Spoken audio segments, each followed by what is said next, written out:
This is Hot Mic. Hot Mic. On the networks of WDAY. WDAY. Here's Dom Izzo. Welcome back, everybody. Hour 2, ready to rock and roll on this Tuesday morning.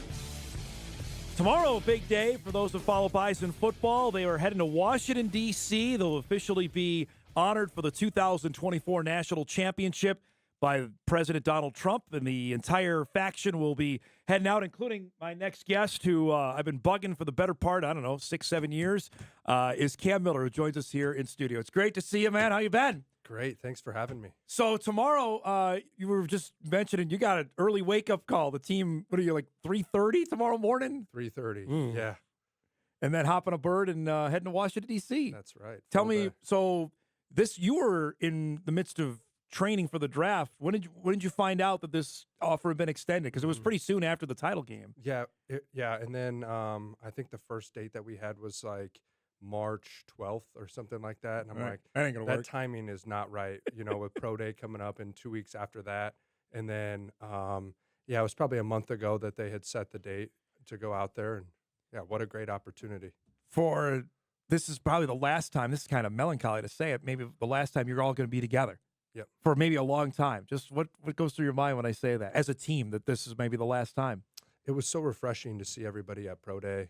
You get to see Gray again and all those guys that I was super close with. And then now just to have one full day to spend together, just like old times, will be great. And then everybody will go their separate ways. And then you might not see these guys for a year. You never know when you're going to see them again. So just cherishing the moment. And yeah. All right. So for people that want to know, after January 6th, that whatever, the game ended at 10 o'clock at night, what has life been like for the last 3 months for you since then? It's been pretty crazy. It's just been a lot of ball, a lot of football, and just trying to improve myself and get myself ready to play at the next level. That's what I've been doing. And a lot of phone calls, a lot of just learning new verbiage and what to expect from the NFL, and using resources like Cordell Volson and Jake Kubis and those guys to ask them about the process. So I'm prepared. I'm a guy that needs to be prepared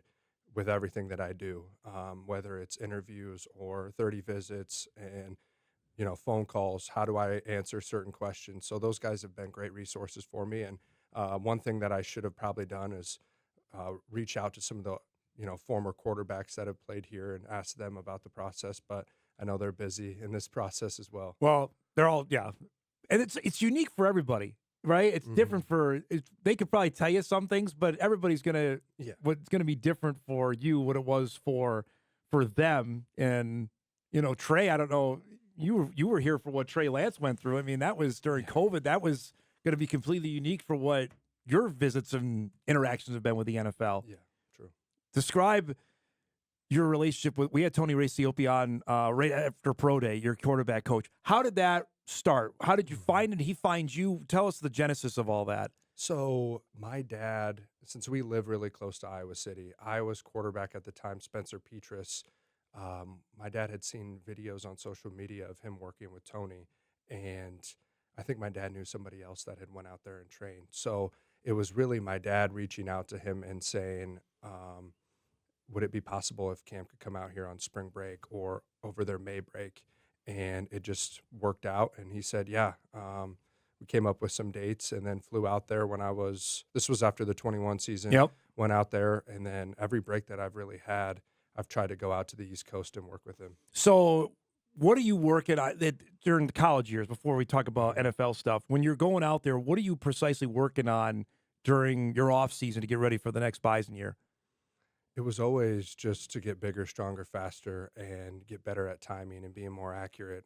And for me, I feel like my accuracy has come from more reps. The more that I do something, the better. And some people feel better when they take 2 or 3 days off. I'm a guy that likes to go every day, because then my mind is sharp, my arm is sharp. And when I'm out there with Tony, we throw 200 balls, 300 balls every day, and it's for 5 consecutive days. And I feel like every time that I left working with Tony, I felt like I was a whole new player.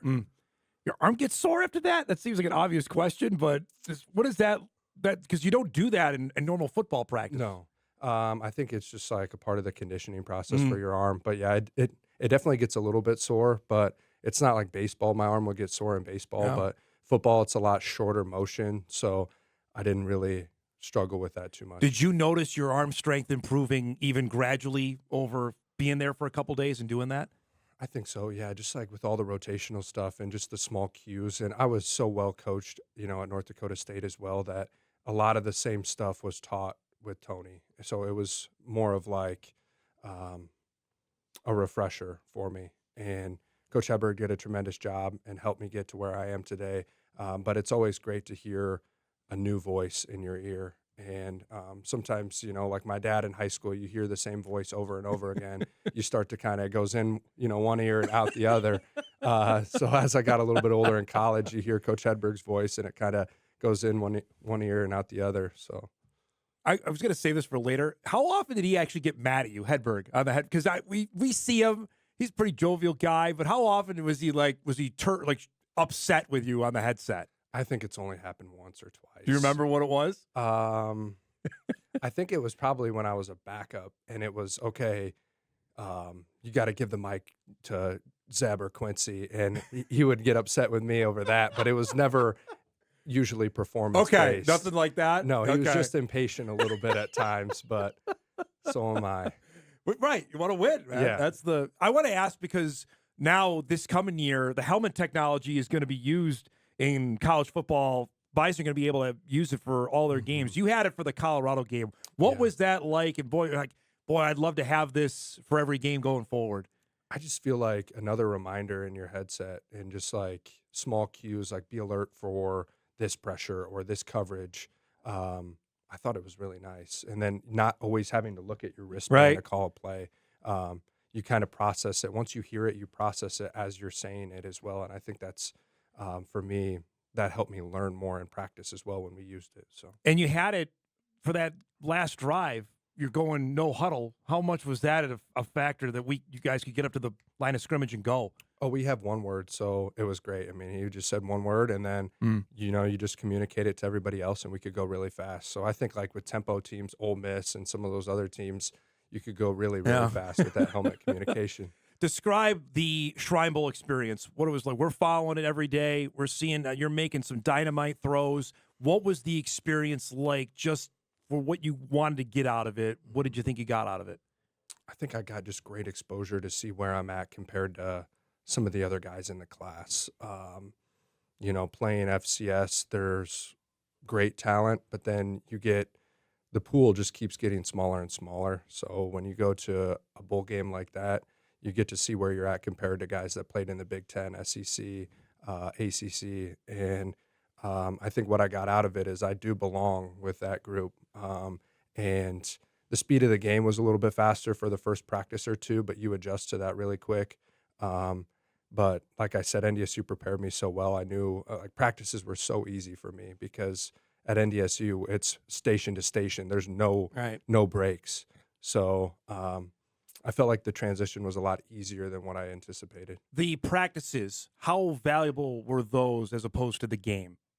I think they were more valuable. That's what my agent had told me. And like the one-on-one session, the drill work, the team sessions, like that's more valuable than the game. The game is just like, for television. It's, for viewership and that kind of stuff. But yeah, the field was lined up with scouts. There was 300 or 400 scouts there. So it was a little intimidating. I was going to say, first. What was that like going out there? Like because that's unlike any football experience you've ever had. Yeah. It made pro day feel a lot easier because there was 30 or 40 scouts there and not 300. So, that every move is being watched, the way that you warm up, the way you carry yourself and lead. So, I enjoyed that pressure. Because I know they saw the game, Cam, and you scored a couple touchdowns. You had a couple fumbles with the exchange with the center. And we were talking with Gray about this a couple weeks ago when he came by. So try and develop that kind of rapport in a week is impossible between a center and a quarterback. But I know how much of a perfectionist you are. So how were you frustrated with how the game performance went, or what were your thoughts on how you played? I've always valued the football, and when you have a turnover, it eats at you for a while. And that's always something that's bothered me. Like if I fumble or throw a pick. That always kind of eats at me for a little bit because I know that I'm better than that. But some things like under center exchanges are out of my control, and you have to. But the one in the gun, I definitely should have caught. Like, I don't know what I was thinking, but it made you appreciate working with Jalen Sundell, Brandon Westberg, and Trent Fraley, where you could put one hand under center, close your eyes, and you know exactly where the ball is going to be. So, it was a little bit different. Before we go to break, is there one email or one interception that's still eating at you? From college. Or even high school, I'm sure there's probably one there. I just think about like the two in the championship against STSU. Like, against those guys, you got to value the football. And I know it was late in the game, but that's not an excuse. I was trying to go away from what had made me successful and try to fit balls in certain windows, and it just didn't work. Let's break. We come back. We'll talk about the draft process, what the next couple of weeks are going to look like, how Pro Day went, and how things may have changed for Cam. He's joining us here in studio. Cam Miller, former Bison quarterback, back on Hot Mic here on WDAY Extra, Inforum.com right after this.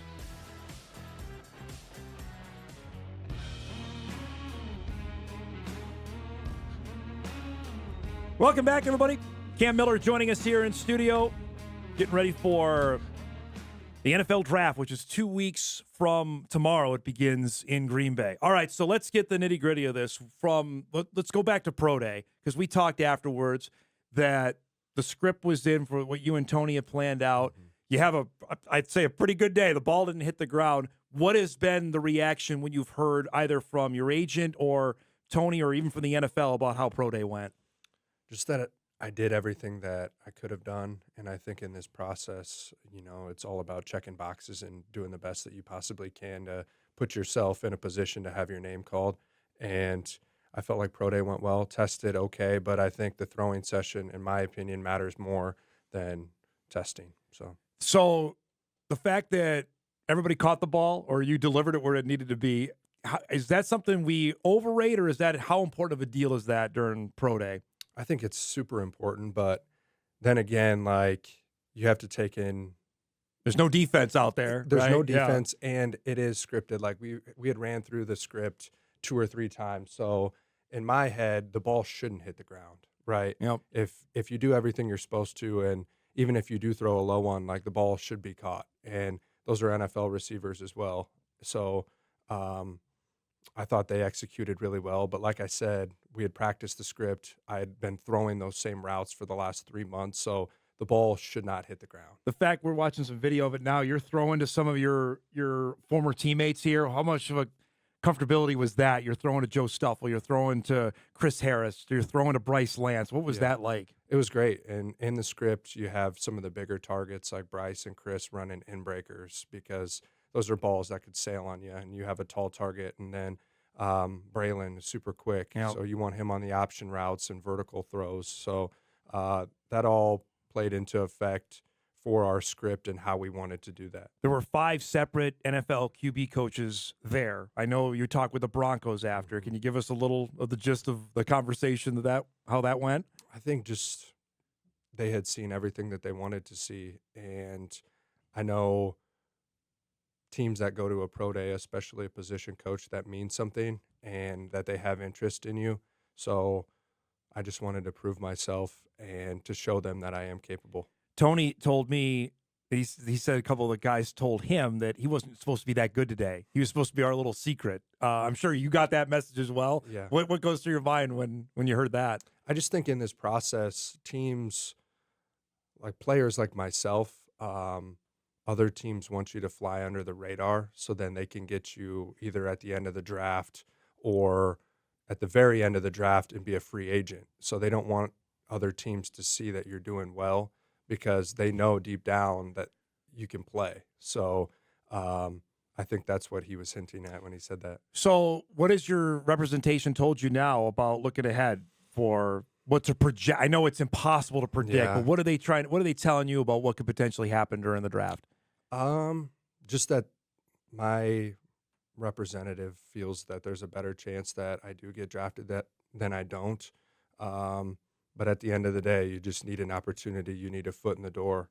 But I feel good about finding a spot, whether I am drafted or not drafted. I know that come May, I'm going to be on a roster. So for me, that feels good. With Brock Purdy doing what he did, Cam being the last pick and turn himself into what he's become, how much has that changed for guys that are, I'll say, overlooked or have a chance to, that, hey, this guy made it. There's no reason why I can't go and do the same thing.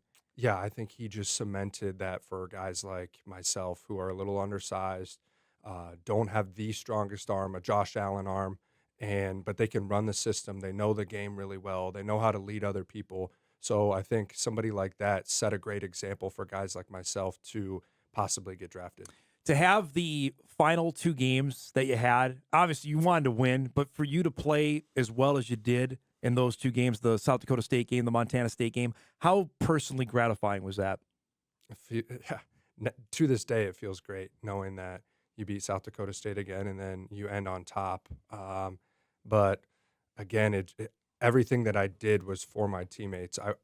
I wanted to play well for them and the guys that played before me. It wasn't, I need to play well to help my draft stock. That was never what went through my head. It was, okay, this could be the last time that I play with these guys, so I'm going to leave it all out there. And I think all 10 other guys on offense felt the same way. How much internal motivation did you have from the Peyton announcement a couple nights prior to the title game? There was a little bit of maybe spite there, like you feel like you were the better player but didn't receive that award. But I knew that a team that was 15-0 with a quarterback that had very similar stats was probably going to get the upper hand. But going into the game, talking to Gray was getting some of the guys riled up and saying, our quarterback lost this award that he should have won. So it was really him that was getting the guys going about that. No kidding. So I don't know if guys played harder because of it, but Gray was definitely upset about it. When was he saying that? Was it Sunday or was that the day of the game? It was the night before. No kidding. Yeah. He was really upset Wow. about it. Yeah. I know he mentioned it to me. I didn't know that. To have the kind of finale at the Dome as well. The game is played out the way it is. You play that way. To have your final game in Fargo to be that. I mean, that's what they write stories about, man, is how you played in that game against South Dakota State. Right. I think it just, you watch the quarterbacks that played before, they all had, their last season where they, down the stretch, played their best ball. And I think for myself and our team to play that way, it was definitely fitting. So now that this is all coming into fruition about potentially pro football, I mean, this is what you wanted to do when you were a kid. Now it's going to be reality. Tell me about that, about manifesting that this is going to happen. Yeah, I don't think it was like really a reality until the last 2 years. You struggle as a freshman and a sophomore, and you start to doubt yourself a little bit. But then once you play some of your better ball at the end and you're playing against some of the better teams, and I really think for me, it was the Colorado game that gave me enough confidence to be like, okay, I can play at the next level. I do have it. And so, you're playing a child's game, in the backyard growing up. And now to have this as a job, it doesn't get any better than that. What was it about the Colorado game? How you played, how the team played? What clicked in your mind to say I can do this I think at the next both level? the way that our team played and the way that I performed, I felt like if I can go up against 2 guys that are going to be top 5 picks and a defense that has crazy athletes, and to play one of my better games that I had played in my career at that point, I think gave me confidence. Okay, I can go out against a South Dakota or a South Dakota State and perform just as well. I just need to believe it and believe in myself. So when the NFL is getting around you or are they referencing that Colorado game? Or are there certain games they're looking at and say, hey, tell me about this play. Can you describe that? Yeah, they ask, like, what are some of the better games that you've played in? And I always bring up Colorado, South Dakota State, and Montana State because you want them to watch the games that are the biggest against the better opponents. I don't want to say Murray State. No offense to Murray State, but a game where you throw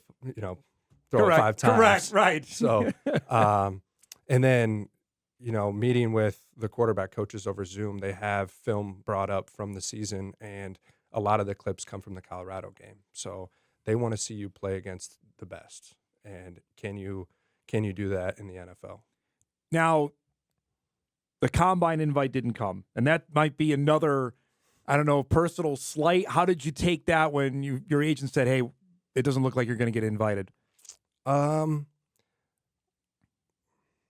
It goes both ways. I think for me, it was I get an extra month to prepare and to get ready for pro day, and then at the same time, I know that I belong with every quarterback that was there, Yeah. and hearing some of the feedback after pro day from scouts saying like, "You should have been there. You would have been one of the better quarterbacks at the combine," was a good comment to hear.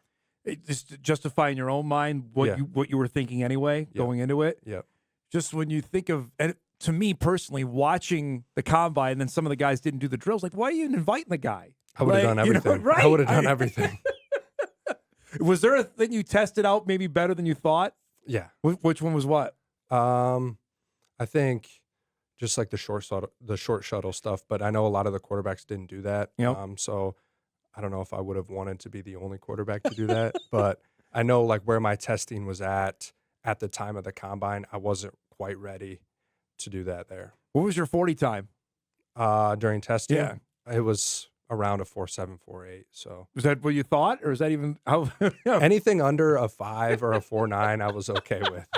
I'm not a burner, but by no means. I think people don't know. You're actually quicker than probably Yeah. people think. When I saw you run, I'm like, wow, that was faster than you think. Yeah. That's pretty good.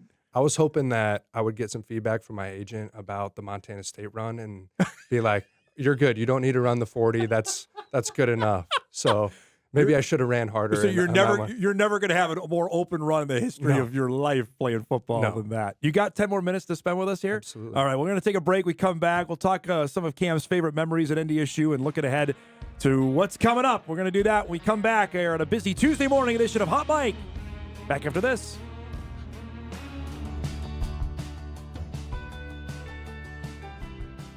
All right, back here on Hot Mic. A few more minutes with Cam Miller. How many times have you heard your hometown get butchered, by the way, pronunciation-wise? A lot. Yeah. Yeah, a lot. Solon, Iowa. Yeah. So you and your dad were got honored on Beef Days a couple years ago. That was now, years ago. Yeah. I don't know. You're going to be busy in July this year, right? Is that what it normally is? End of July. So, yeah. I mean, you got to get recognized again. Now you won a national championship. What do you Maybe. think here? We'll see. We'll see. Maybe this time I'll bring Gray and Mason and they can do the hay bale toss. So that's legit, right? I mean, you Yes. have like Iowa offensive linemen that participate every in year, that, right? Yeah, yeah. Holy cow. For people that don't know, you were a pretty good baseball player. How real was going down the baseball path? Say, this is what I want to do. I wanted to play baseball up until my junior year. In Iowa, you can play as an 8th grader because it's during the summer. So I played as an 8th grader, loved it, Yeah. and I was doing really well, and I was getting some interest. But it's just tough to be able to go to camps and go to football camps and do all your training and stuff. Like the summers during high school were super busy for me. So it was really once NDSU and SDSU started reaching out for football, I'm like, well, there's more money in football. You can have my entire school paid for, and in baseball you get partials. So Right. I wanted my school to be paid for, and that really was what it came down to. Do you remember the first time you heard from NDSU, and what was that experience like? Yeah, it was. I know I went on a junior day. It was probably right after my junior year. Coach Roll had reached out Yep. to me, and Coach Hedberg did as well. And it was pretty slow at, right at the start. And then I got to a junior day, and I remember I went on a junior day with my dad and one of my other teammates in high school, Jace. And I told him, we were sitting at Buffalo Wild Wings right across from the Dome. And I Okay. remember I told him, I said, if I ever got an offer here, I will commit on the spot. I don't care what I have. Like, this feels like home. And then 2 months later, I come to camp, and I didn't think I performed very well. And Coach Hedberg brought me up, same with Coach Entz, and they offered me a scholarship. I'm like, done. Like, I wanted to get it over with. Yeah. This was the spot. And yeah, So that's the summer of 2019, yes. correct? Yeah. So tell me about why you thought you didn't play or perform very well at camp. What about it that day? It was a 1-day camp, Yeah. and there was a lot of one-on-ones, and the ball was hitting the ground. I remember telling Coach Entz, like, I have a baseball game like the day before camp, and I'm going to be pitching in this Yeah. game. So I didn't know if I was even going to make it up to camp. No But he's kidding. like, we're not going to offer you unless you come to camp. So I'm like, all right, Dad, we got to go. Like, we got to go because this is where I want to go. So it was an all-day throwing, just wasn't my best. And I don't know if I've told a lot of people this, but they had Chick-fil-A for lunch, and it was like halfway between the end of the camp. So we were like right at the halfway mark. And I called my parents up. They were at the Toasted Frog. And I called them and I'm like, come and pick me up. Like, this is not going well. Like, I think I blew it. And my dad's like, no, you're going to stay there. Sure enough, 10 minutes later, Coach Entz comes up to me and he's like, meet me in my office in 10 minutes. Bring your parents. So I call my parents. I'm like, I'm not leaving. Like, get up here now. And, but yeah. Wow. And then, yeah, it was crazy. Then changed your life then It 10 did. minutes later. Yeah. Wow, that's great. That's a great story. Was there anybody that ended up committing with you that was at the camp that day? Do you remember? Dom Ganella was there. Okay. I don't know. I think Mason Miller had already committed. I don't remember. But he if had any of there's- their future teammates that were there? Do you remember or no? I Besides don't those two? remember. Oh, Yeah. that's wild. Yeah. Speaking of the other Mason Miller, he told me this time last year when he committed to go play basketball here that he played against you in hoops. Yes. Tell us about you, the basketball player. We don't know that story. I was never a great basketball player. I played AAU growing up, Yeah. and I was more of like the hustler, rebounder, got a lot of assists, but Okay. I wasn't a scorer. And our Solon team, when I was really young, like 7, 8, 9 years old, we would play Regina, and that's where Mason Miller went to high school. So I played against him growing up, and he was always the best player on the other team, so I had to guard him. And that was always the one game I dreaded playing against because he could shoot lights out, man. and he was quick. And yeah, so we butted heads a little bit growing up. but- He can still shoot it here. Yeah. He was pretty darn good for the Bison this past year. Tell us about growing up in Iowa, just the level of attention to youth sports and how crazy it is.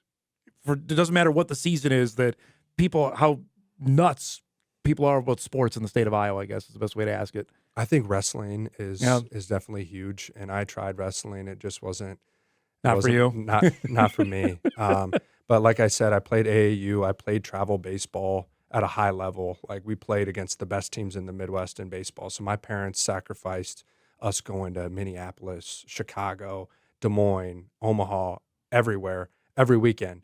And yeah, the parents want what's best for their kid, but then you get to see some parents from different communities in the way that they, respond to refs and stuff like that. And looking back on it now, you're like, wow, I don't want to be that kind of parent. But yeah, and I think just there's a lot of opportunities in youth sports, but I think recruiters in college football and college athletics overlook some people from Iowa because there's not really a big city that a lot of talent comes out of.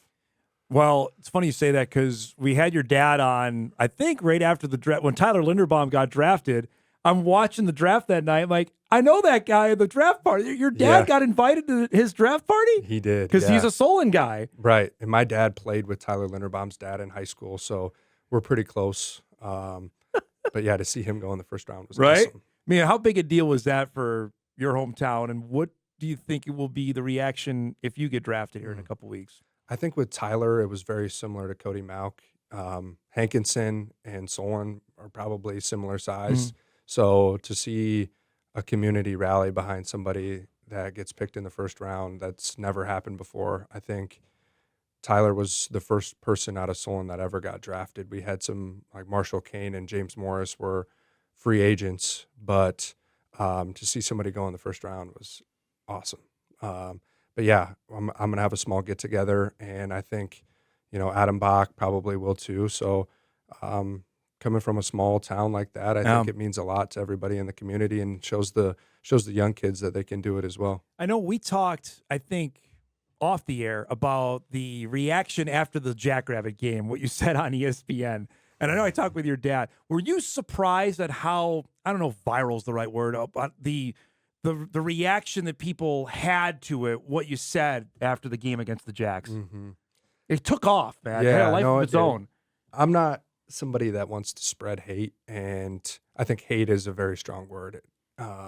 And I don't hate anybody. I don't hate any team or organization, but the way that things played out in the game, it was a heat of the moment. You say something that you don't necessarily mean. So afterwards, felt a little bad about it, but I think I could have used different language. But I was just frustrated. You know, you play against somebody and you play with somebody your entire life, and then at a moment in time, it just kind of clicked. The sentiment, though, I think is still, you feel that way because it's a rival. Right. And I said that on the Monday after on this show. It's like, this is what we beg for in sports. We beg for athletes to say something interesting and say something that's truthful. I think both were accurate at the time and probably still going forward. We want, we want rivalries. We want things to happen. And it caught me off guard. And I don't know if it caught you off guard, how people took off with that. And, you know, you go into the community, like I was at Chipotle a few days after that, and you get approached by somebody and they tell you, no, you shouldn't say that. Like, that's not the right language. And for me, I don't really care what anybody has to say. I'm going to do my thing. But yeah, you want the rivalry to still stay there. And it's like one of the better rivalries in college football. And you're not supposed to like a team that you play against every year, and it's the most physical encounter that you're going to have all year long. So, The part of it being near the end, did you feel like the filter could come off at the end of your collegiate career, that I can say maybe some things that I thought, and now I have maybe more liberty to say them because I'm almost done? I think it's that, and then you kind of prove yourself as a player, and you have a little bit more flexibility to say what's on your mind. I wouldn't ever dare say that as a freshman or a sophomore. But like you said, end of my career, you just you say what you need to say. Is there a game or a couple games outside of the ones we talked about that stand out to you, like, boy, that was fun, or I enjoyed every minute of that? Or are there a couple, not counting the last couple, that stand out when I ask you that? I think Colorado, you look back at the semifinal games that we've had in the Dome. That James Madison semifinal game gets overlooked. And the Incarnate Word game. I know you don't want to look back at that one too much. No. But man, that was a lot of fun. Those two games were a lot of fun. Yeah. I think every semifinal game. Oh, the Montana game, man, was outstanding. It was. It came down to the last play. And having played at Montana and Montana State, those were the two coolest venues that I've ever played at. And their fans were crazy. So just playing at those places were awesome. You think about that 2-point play every now and then at the Montana game, or no? Sometimes. But, you know, you're going to have plays where, you know, they run the best defense against it, or it just doesn't get executed the way you want. But we should have performed better looking back on it in the first 3 quarters. We didn't play well until the fourth quarter, really. But we were the better team. I can say that now. Tell me about what Tim Polisic meant to you. Just the 1 year you got a chance to work with him. How much did that transform your game to now where the NFL is interested in you? I think what Coach Polisic really helped me with is he had a lot of offensive experience at different places, at Iowa, Wyoming. He was in the NFL for a little bit. So I think having another offensive mind that communicated with me, I think really helped me. He really helped me in the protection part of the game, where knowing who I'm hot off of, where pressures are coming from, he helped me see the game in just a different view. All right, we got 1 minute left here, so I'm going to save this one. Who is a Bison player that we don't know yet that we're going to be talking about a ton during the season? I think everybody knows Mekhi Collins at this point, but I think you look at the game against Mercer and some of the big plays that he made for us. Yeah, he might go in as the third receiver this next year, but I wouldn't be surprised if he has not the most receiving yards, but up there. Okay. I think he's going to get targeted. You look at him and Bryce next to each other, and they look like the same person. They're both 6'3", 6'4", 215 pounds. So I think it's going to be hard not to get the ball to him, and I think Coach Larson's going to have his hands full in getting those guys the football. It's a good problem to have, right? It is. When you look at you throwing the ball to Bryce Lance, I was looking over at the scouts. They're all, not that they didn't know who Bryce was, but I'm like, oh, they're writing down after each time he caught the ball when you threw it to him. I'm like, well, okay, this time next year we could be doing the same exact thing with that guy, right? I think if he has anything remotely close to last year, he's going to be in, the same conversation that Christian Watson was, and that's how I see it. I really appreciate you doing this, man. I know it's a crazy time for you. Enjoy the heck out of tomorrow. That's going to be a lot of fun, and we will talk to you after the draft, okay? Sounds great, Dom. Thanks for coming by. Me. Cam Miller, NDSU quarterback, 2-time national champion, stopping by here this morning for an extended conversation. That was awesome stuff. We'll take our final break. We come back. We'll put a bow on things, get you ready for a busy Tuesday sports day. Hot Mike will wrap right after this.